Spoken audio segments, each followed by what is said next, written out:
पहले रानी के पेट से ही राजा जन्म लेता था, लेकिन अब राजा रानी के पेट से नहीं, मतदान पेटी से पैदा होगा। बहुजन समाज पार्टी के समर्थकों के बीच दोहराए जाने वाले इस प्रचलित नारे की चर्चा बिहार की राजनीति में खूब है। नई सरकार के शपथ ग्रहण के साथ ही किसके बेटे या बेटी माननीय बन गए, यही सवाल है। इसी पर बवाल है। विपक्ष का आरोप है ज्यादातर मंत्री राजनीतिक परिवार से हैं। आज के शो में चर्चा इसी पर होगी। परिवारवाद के दंश से भारतीय राजनीति क्यों नहीं निकल पा रही है? क्यों परिवारवाद का विरोध करने वाली बीजेपी भी अब उसकी गिरफ्त में चली गई है? बात पीएम मोदी के G20 सम्मेलन में हिस्सा लेने की भी करेंगे। बताएंगे कि इस दफा कांग्रेस ने उन पर क्या आरोप लगाए, और बात होगी पश्चिम बंगाल और झारखंड में हुई ईडी की छापेमारी की भी। नमस्ते, मेरा नाम विकास वर्मा है और आप देखना शुरू कर चुके हैं दी लल्लन टॉप शो।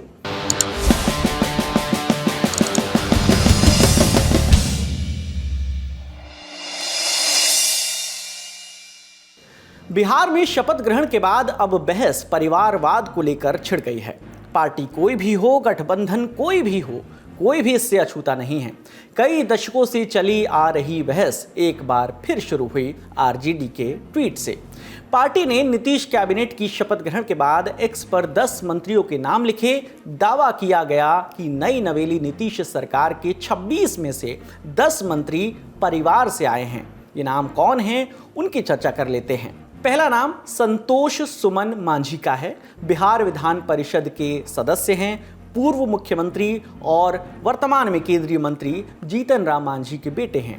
उनकी पत्नी दीपा मांझी भी इमामगंज सीट से विधायक हैं।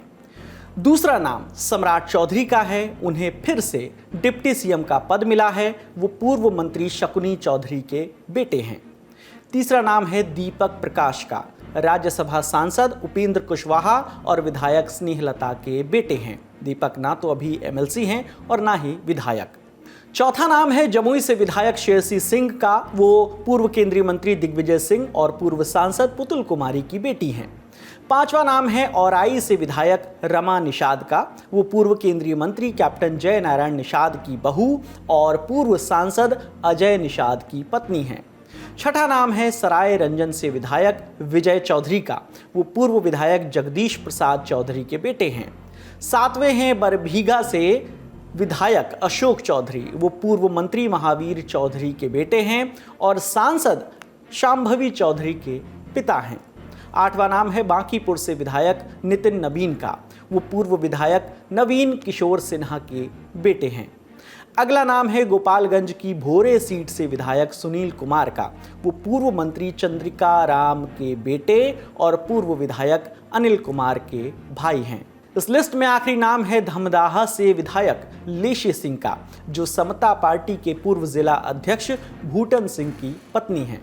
आरजेडी ने पोस्ट के अंत में लिखा कि ये मंत्री प्रधानमंत्री और मुख्यमंत्री के खास आशीर्वाद से परिवारवाद खत्म करके नया बिहार बनाएंगे। आरजेडी ने इसे एनडीए की दोहराई गई परिवारवाद की पोल बताया। पार्टी के नेता मृत्युंजय तिवारी बोले, अब एनडीए को परिवारवाद पर जवाब देना चाहिए। जो सवाल उठ रहे हैं, जनता भी जानना चाहती है। ये सवाल तो उठेंगे। अगर आप किसी के ऊपर एक अंगुली उठाते हैं तो आपके ऊपर भी 4 उंगली उठ रहे हैं। तो जो ये बातें कही जा रही थी, हमारी पार्टी के ऊपर आरोप लगाए जाते थे, आज तो सब सामने है। इसका जवाब तो देना पड़ेगा ना आदरणीय प्रधानमंत्री जी को, आदरणीय मुख्यमंत्री जी को। ये तो पूरी तरह से एक्सपोज हो गए। प्रधानमंत्री मोदी लगातार परिवारवाद पर निशाना भी साधते रहे। इसलिए हमने कहा कि अब ये क्या कहेंगे, जिनके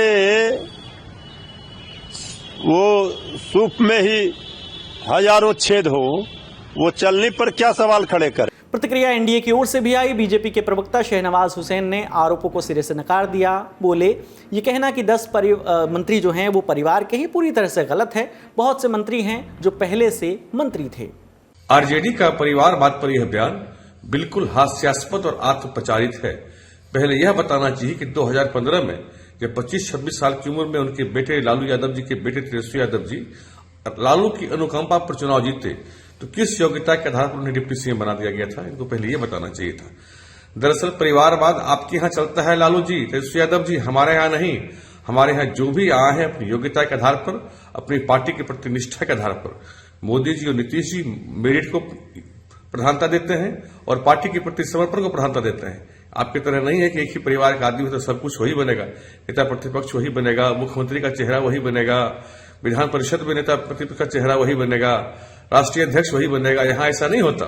इसलिए कोई बयान देने के पहले अपने आप को हंसी का पात्र नहीं बनाइए और पहले ये बताइए कि तेजस्वी तेज प्रताप में कौन सी योग्यता थी साहब, जो कि पहली बार जीते और जिन्हें एक स्वास्थ्य मंत्री और एक डिप्टी सीएम बना दिया गया था। प्रचंड बहुमत से बनी एनडीए सरकार से जनता को उम्मीद थी कि युवाओं और महिलाओं को विशेष प्रतिनिधित्व मिलेगा और इस उम्मीद में कोई बुराई भी नहीं, क्योंकि 243 में से 200 से ज्यादा सीट पाने वाली एनडीए की जीत के आधार यही तीनों थे। लेकिन हुआ क्या? सरकार ने 3 महिलाओं को कैबिनेट में जगह दी। इनमें से 2 पर परिवारवाद की आंच है। भ्रष्टाचार और अनियमितताओं के आरोप झेल रहे नेताओं से भी कोई गुरेज नहीं किया गया। चुनाव प्रचार के वक्त जनसुराज पार्टी के मुखिया प्रशांत किशोर ने जिन 4 मंत्रियों पर भ्रष्टाचार के आरोप लगाए, उन्हें दोबारा कैबिनेट में जगह मिली है। एनडीए के नेता कांग्रेस और क्षेत्रीय दलों पर अक्सर परिवारवाद का आरोप लगाते हैं, खुद परिवारवाद खत्म करने का क्रेडिट भी लेते हैं। ये बिहार चुनाव प्रचार के वक्त भी दिखा था। 3 नवंबर को सीतामढ़ी में हुई एक जनसभा में केंद्रीय गृह मंत्री अमित शाह ने कहा था, हमने परिवारवाद को समाप्त कर दिया। नीतीश कुमार और नरेंद्र मोदी की जोड़ी ने पूरे बिहार को जंगल राज से मुक्ति दी। हमने परिवारवाद को समाप्त कर दिया है। भाइयों बहनों, लालू जी, राबड़ी जी अपने बेटे को बिहार का मुख्यमंत्री बनाना चाहते हैं और सोनिया गांधी अपने बेटे को देश का प्रधानमंत्री बनाना चाहते हैं। मगर आज मैं कहने आया हूं लालू रबड़ी को और सोनिया जी को कि ना लालू जी का बेटा मुख्यमंत्री बनेगा, ना सोनिया जी का बेटा प्रधानमंत्री बनेगा। लेकिन 26 में से 10 मंत्री यानी करीब 38% ऐसे हैं जो अलग अलग परिवारों से हैं। एनडीए से जीते 29 विधायक ऐसे हैं जिन पर परिवारवाद का साया है। बीजेपी ने 101 कैंडिडेट को टिकट दिया था। इसमें से 89 सीटों पर जीत मिली बीजेपी को। इनमें से 11 विधायक यानी 12.35% किसी न किसी राजनीतिक परिवार से ताल्लुक रखते हैं। यही हाल जेडीयू का भी है। पार्टी को 101 सीटों में से 85 सीटों पर जीत मिली। इनमें 11 यानी करीब 12.9% कैंडिडेट का संबंध किसी न किसी पॉलिटिकल फैमिली से है। यही हाल कुनबे के बाकी दलों का है। उपेंद्र कुशवाहा की पार्टी राष्ट्रीय लोक मोर्चा यानी आरएलएम, इसने 6 सीटों पर चुनाव लड़ा, 4 पर इसे जीत मिली। इनमें से 2 का संबंध राजनीतिक परिवार से है। सासाराम सीट से उपेंद्र कुशवाहा की पत्नी स्नेहलता विधायक बनी हैं। वहीं नीतीश सरकार में मंत्री रहे संतोष सिंह के भाई आलोक कुमार सिंह आरएलएम के टिकट से दिनारा विधानसभा सीट से अब विधायक बन चुके हैं। उधर उपेंद्र कुशवाहा के बेटे दीपक को कैबिनेट में जगह मिलने के बाद एनडीए की आलोचना हुई, जिस पर उपेंद्र कुशवाहा की सफाई भी आई। एक्स पर उन्होंने अपनी विवशता बताई और लिखा, पार्टी के अस्तित्व और भविष्य को बचाने और बनाए रखने के लिए मेरा ये कदम जरूरी ही नहीं अनिवार्य था। एनडीए में परिवारवाद का सबसे बड़ा उदाहरण जीतन राम मांझी की पार्टी हम पार्टी से है। पार्टी ने 6 सीटों पर चुनाव लड़ा, इनमें 5 पर उसे जीत मिली। इनमें से 3 नेता राजनीतिक परिवार से हैं, बेटे संतोष मांझी, बहू दीपा कुमारी और समधन ज्योति देवी। एनडीए में परिवारवाद का सबसे कम असर दिखा है चिराग पासवान की पार्टी पर। पार्टी ने 19 सीटों पर जीत हासिल की है, जिसमें गोविंदगंज सीट से कथित बाहुबली राजन तिवारी के भाई राजू तिवारी को जीत मिली है। अब सवाल यही है कि एनडीए के नेता जो परिवारवाद को खत्म करने की बात करते हैं, जो बाकी पार्टियों को परिवारवाद पर घेरते हैं, वो टिकट वितरण से लेकर मंत्री बनाने तक में परिवार को इतनी प्रायोरिटी देने से क्यों नहीं कतराते? क्यों वो भी इसका शिकार बनते जा रहे हैं? बता रहे हैं साथी पत्रकार। जब आप गठबंधन में होते हैं तो बहुत सारी राजनीतिक मजबूरियां होती हैं और जहां तक मुझे पता चला है कि ख़ास तौर से जो उपेंद्र कुशवाहा के बेटे दीपक प्रकाश को लेकर सबसे ज़्यादा विवाद है, क्योंकि ना तो वो एमएलए हैं ना वो एमएलसी हैं और फिर भी वो मंत्री बन गए हैं। तो उनको लेकर सबसे ज़्यादा विवाद है। हालांकि इसमें 10 चेहरे जो हैं वो किसी न किसी तरीके से परिवार से ताल्लुक़ रखते हैं। तो उपेंद्र कुशवाहा के बेटे और जीतन राम मांझी के बेटे संतोष कुमार सुमन को लेकर कहा गया था, और बीजेपी और जेडीयू दोनों की तरफ से कहा गया कि भाई अगर इनको ना बनाया जाए तो बेहतर होगा, पार्टी के किसी समर्पित कार्यकर्ता को बनाइए।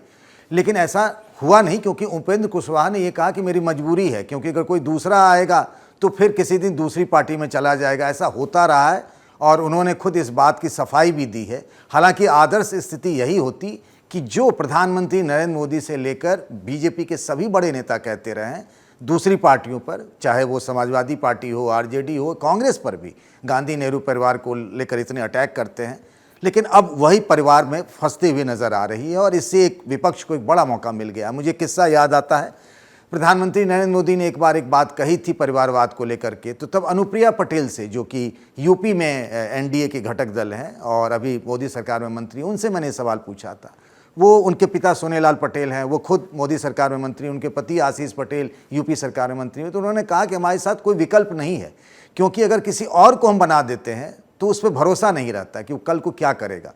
और दूसरी बात, जो वोटर है हमारा, चूंकि ये सब कास्ट बेस्ड पार्टी हैं, चाहे जीतन राम मांझी की पार्टी की बात कर लें या फिर उपेंद्र कुशवाहा की पार्टी की बात कर लें, तो वो परिवार के जो लोग होते हैं उनसे आइडेंटिफाई करते हैं और उनको ही वोट देते हैं। तो उन्होंने अपनी मजबूरी बताई, लेकिन ये सच है कि अधिकतर इस तरह की पार्टियों का यही हाल है कि पार्टी परिवार में सिमट गया है और इसलिए दूसरे कार्यकर्ताओं को मौका नहीं मिलता। तो कहीं ना कहीं इस मुद्दे पर एनडीए इस मामले में कमजोर दिखने लगती है। अब बात आरजेडी के परिवारवाद की भी कर लेते हैं। आरजेडी को 25 सीटों पर इस बार जीत मिली है। इसमें 5 विधायक नेताओं के रिश्तेदार हैं। पार्टी का नेतृत्व कर रहे लालू यादव के बेटे तेजस्वी यादव राघोपुर सीट से विधायक बने। गैंगस्टर उसके बाद नेता बने शहाबुद्दीन के बेटे ओसामा साहब, पूर्व सीएम दरोगा राय की पोती करिश्मा राय, पूर्व मंत्री जगदीश शर्मा के बेटे राहुल कुमार और पूर्व सांसद राजेश कुमार के बेटे कुमार सर्वजीत भी चुनाव जीत कर आए हैं। बिहार में नए तरह से राजनीति का दावा करने वाले प्रशांत किशोर की जनसुराज भी परिवारवाद से नहीं बच पाई। चुनाव के दौरान उन्होंने लगातार नारे दिए कि राजा का बेटा अब राजा नहीं बनेगा, तेजस्वी यादव पर निशाना साधा, लेकिन उनकी पार्टी ने जननायक कर्पूरी ठाकुर की पोती जागृति ठाकुर को मोरवा सीट से टिकट दिया था। वहीं पूर्व सांसद आरसीपी सिंह की बेटी लता सिंह को अस्थावा सीट से मैदान में उतारा था। कई प्रोग्रेसिव और निर्णायक आंदोलन की धरती रही बिहार में परिवारवाद की जड़ें बहुत मजबूत हैं। चुनावी आंकड़ों का लेखा जोखा रखने वाली संस्था एडीआर की सितंबर में छपी रिपोर्ट की माने तो वंशवाद की राजनीति में बिहार तीसरे नंबर पर था। विधायक, सांसद और विधान परिषद सदस्य मिलाकर कुल 27% लोग किसी न किसी राजनीतिक परिवार से ताल्लुक रखते हैं।